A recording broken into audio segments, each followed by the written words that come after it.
आया हूँ लालू, देखा है मूर्ति, जुबिन गार्ग को जनाते हैं अपने आरती। हे दोस्तों, मेरा नाम है ताजनुर आलम, मैं बनाता हूँ ब्लॉग। यही बात है कि हम जा रही हूँ रजाली रोड पर। आज की ये ब्लॉग्स रजाली बाजार से शुरू करके जा रही हूँ रजाली रोड पर, क्योंकि सब लोगों ने बोल रहा है कि मैं रजाली बाजार के बिना और कुछ नहीं दिखाती हूँ। तो ये बात सुन कर मैं थक गया। वाह, क्या एक्टिंग कर रहा है। फाइनली हम आ गया रजाली रोड। डान साथ में है लखीमपुर। यहाँ पर आके मैं सोच रहा हूँ कि मैं कहाँ जाऊँ, लखीमपुर या लालू। लखीमपुर से एक गाड़ी लालूक जा रहा था, उस गाड़ी से मैं लालूक पर आ गया। साले मिठाई की दुकान पे लेके जाऊंगा 200 में बिक जाएगा। लालूक पर आके ढूंढ रहा हूँ जुबिन गार्ग की मूर्ति। यहाँ में उन लोगों आता है जो जुबिन गार्ग की सच्ची अनुरागी, हम सब है उनके अनुरागी। यहाँ पर आकर श्रद्धांजलि जाना है।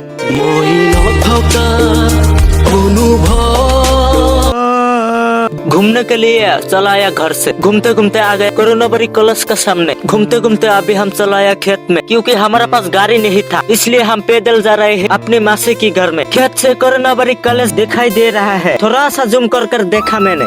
क्लाइमैक्स अभी बाकी है। रजाली से हम आया कोरोनाबरी घूमने के लिए मासी का घर। आकर देखा दरवाजा है बंद।